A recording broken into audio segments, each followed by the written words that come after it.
Selamat pagi, selamat pagi. Tuhan memberkati kita semua. Mari menyambut hari yang baik ini yang Tuhan berikan buat kita semua.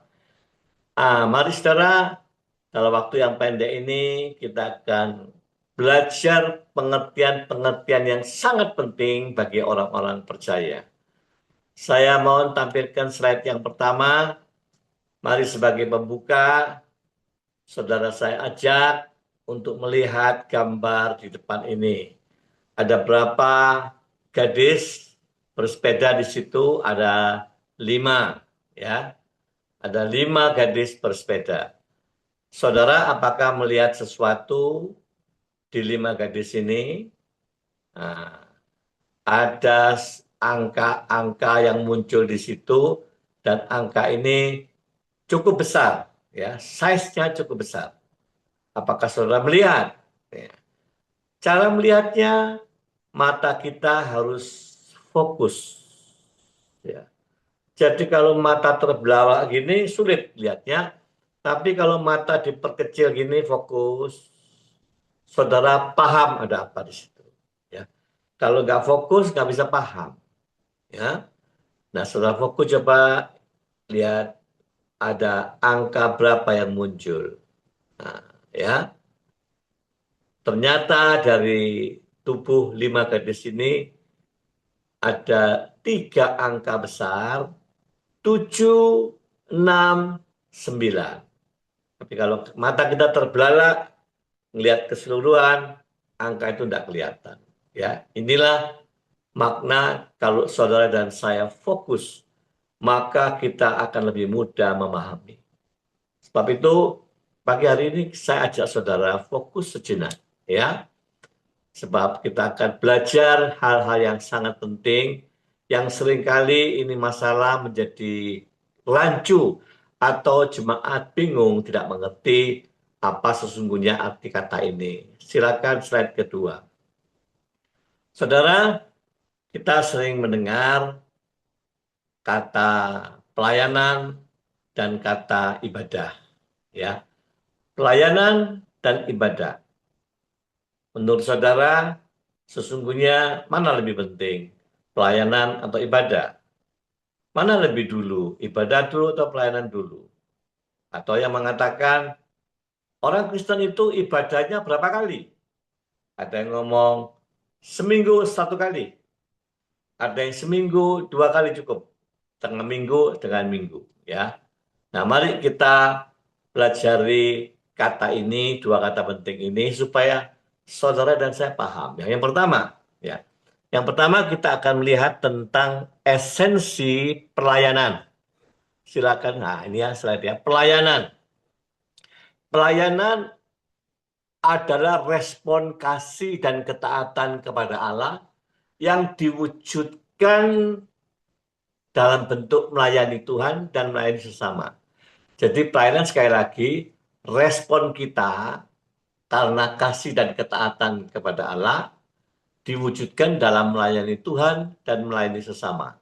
Ya, kita mau cari tahu esensi pelayanan yang nomor 1, silakan. Ya, esensi pelayanan, pelayanan adalah buah dari kasih kepada Kristus. Karena kita mengasihi Kristus, maka buahnya adalah pelayanan.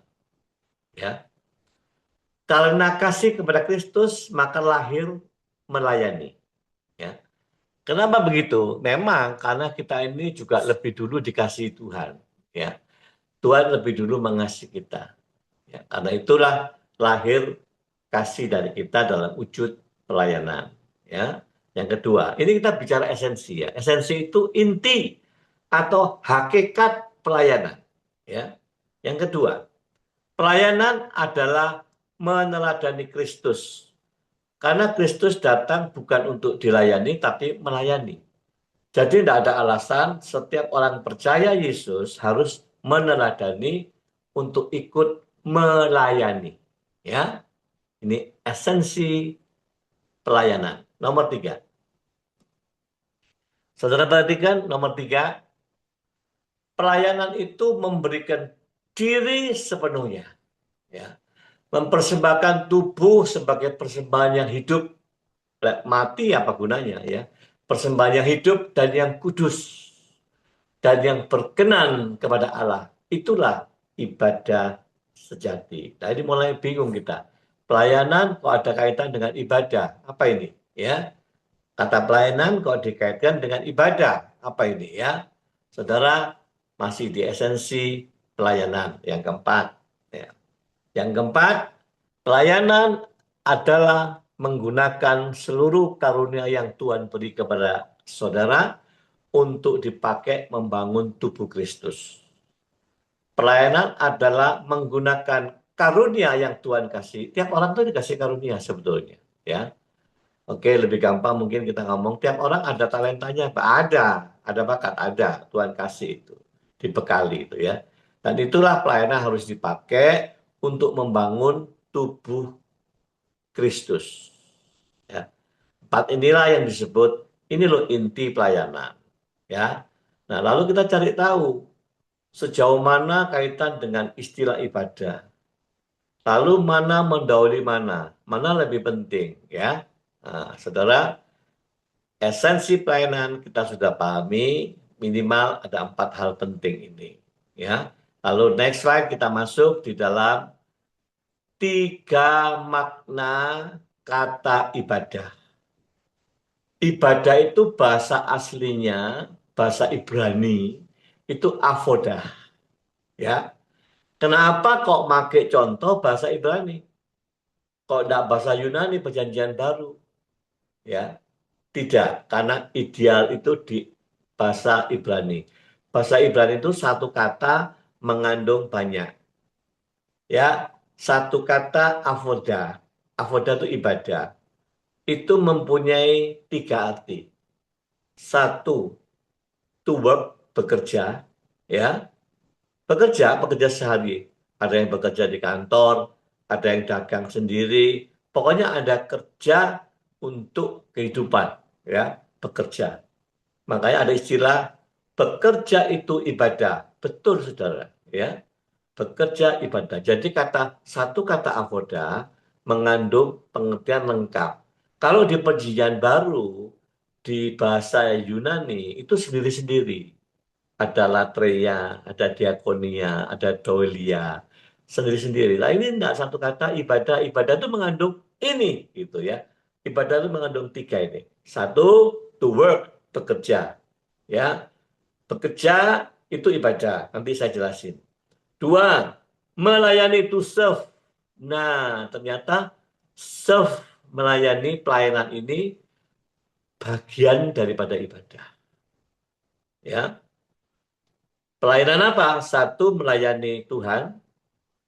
2, melayani sesama. 3, melayani organisasi atau aktivitas gereja. Ini pelayanan. Dan yang ketiga, habis to work, to serve. Yang ketiga, to worship. Menyembah Allah. Ibadah itu punya pengertian 3 ini. Ya, mari pelan-pelan kita pahami supaya kita ini nggak keliru, ya. Next slide. Saudara lihat kata ibadah, avodah. Avodah punya 3 pengertian. 1, bekerja. 2, melayani. 3, menyembah. Tapi kita akan fokus pada kata to serve, melayani, ya. Kalau bekerja itu apa, Pak? Ya, bekerja harian, bekerja di kantor, bekerja dimanapun. Waktu Anda bekerja nyari nafkah, bekerja itu bagian dari ibadah. Asal Anda bekerja inline, sesuai berpadanan dengan kehendak Kristus. Bukan bekerja yang bertentangan, berlawanan dengan hukumnya Tuhan. Ya, kalau saudara bekerja dengan jujur, tidak tipu sana, tipu sini, tidak melawan hukum, itu Anda bekerja sesuai dengan kehendak Tuhan. Anda ibadah. Ya, mungkin sebagian kita kaget, ya. Bekerja yang benar, bekerja yang tidak korup, ya ada peluang korup, Anda tidak lakukan korup, ada peluang untuk nakal, saudara tidak mau nakal, ya itu yang disebut Anda bekerja dengan kualitas worship, menyembah, ya. Nah, bekerja udah paham ya, bekerja yang inline dengan kehendak Tuhan, itulah Anda ibadah. Lompat dulu ke menyembah, worship. Worship itu memberi nilai tertinggi bagi Tuhan. Memberi nilai tertinggi dari Tuhan. Sikap hati. Kadang dari luar tidak kelihatan. Sikap hati. Memberi nilai paling tinggi untuk Tuhan. Ya. Jadi kalau saudara praktiknya gini. Waktu nyanyi di panggung kadang tidak kelihatan sama-sama baiknya. Sebab tampilan fisik. Baik-baik sama-sama baik. Tapi belum tentu yang satu sama dengan yang satu. Belum tentu satu yang lahir dari worship. Worship itu roh manusia tunduk dalam tuntunan Roh Kudus. Ya, lahir dari hal yang murni seperti itu, itulah engkau memuji dengan worship. Lewat praise, menyembah lewat praise. Ada puji-pujian macam-macam jenisnya. Ada penyembahan apa namanya itu bermazmur ya. Itu punya nilai worship semua, memberi yang tertinggi. Praktek hidup sehari-harinya, waktu kau ada kesempatan korupsi, saudara ngomong, tidak. Waktu ngomong tidak, Anda worship kepada Tuhan. Waktu ada kesempatan selingkuh, gak ada yang tahu, tapi saudara ngomong, tidak, aku tidak layak lagi untuk berbuat seperti ini. Aku tidak mau selingkuh. Waktu kamu tidak mau selingkuh, itulah engkau praktek menyembah Tuhan. Engkau worship kepada Tuhan dalam tindakan. Ya. Nah, sekarang kita masuk melayani. Next slide. Melayani ada 3 hal penting. 1, melayani Tuhan. 2, melayani sesama. 3, melayani organisasi. Ini harus apa semuanya, Pak? Harus imbang. Harus balance. Kewajiban melayani Tuhan harus. Apa artinya? Ya, kita tidak melayani Tuhan tapi melayani manusia. Itu namanya aksi sosial. Hanya tindakan sosial. Ya, tapi kalau engkau melayani Tuhan saja, tidak ada tindakan kepada sesama, yaitu engkau punya spiritual yang kosong sebetulnya. Ya, hanya ritual-ritual saja, tapi tidak ada prakteknya. Karena apa? Karena orang Kristen itu bukan perasaan, orang Kristen itu perbuatan. Ingat ya, Kristen tidak berhenti di simpati, tapi empati. Oleh sebab itu melayani kepada sesama itu tindakan empati. Ya. Jadi satu kepada Tuhan itu apa? Waktu saudara berdoa, merenung, baca firman, ya, saudara mentaati hari ke hari, ada ketaatan, kesetiaan, itu engkau melayani Tuhan, langsung melayani Tuhan. Ya, kalau sesama yang menolong tadi, peduli, ya, dengan sesama.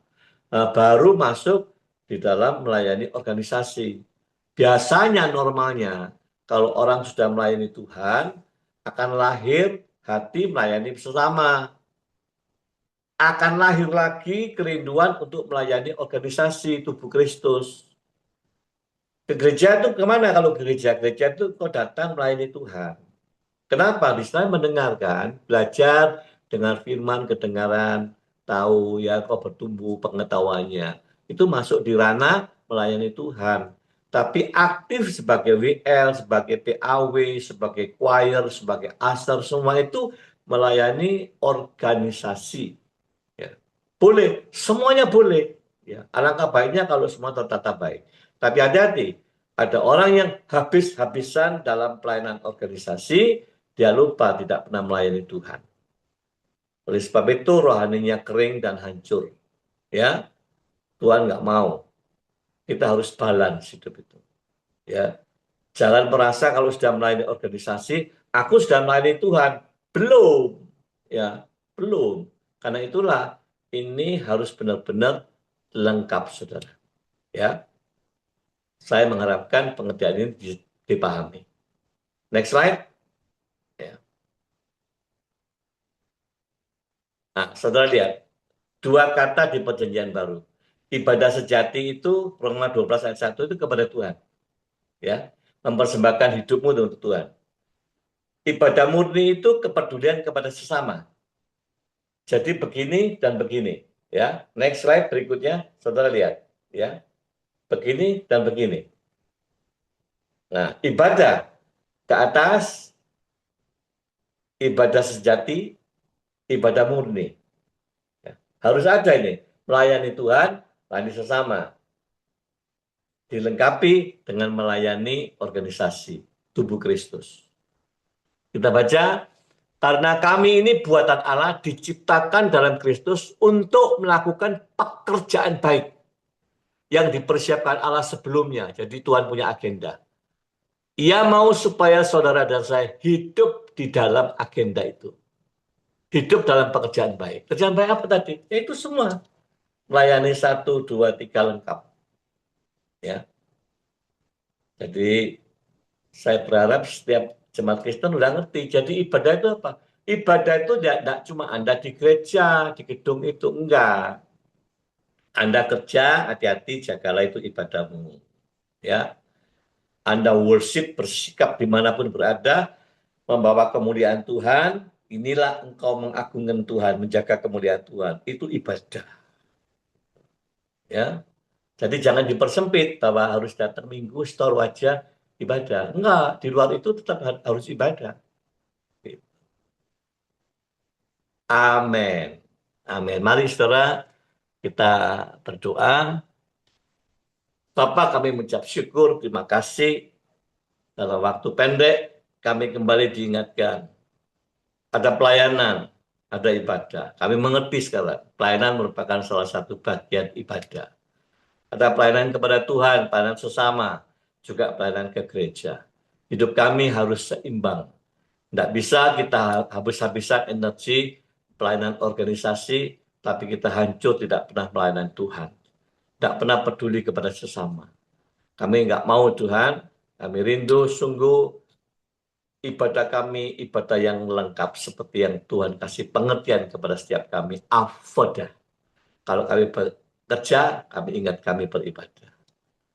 Dimanapun kami berada, kami harus worship to God. Terus menjunjung, memberi nilai tertinggi buat Tuhan. Lewat tindakan, perkataan, perbuatan kami semua. Terima kasih Tuhan. Hanya di dalam nama Yesus kami bersyukur pagi hari ini. Haleluya.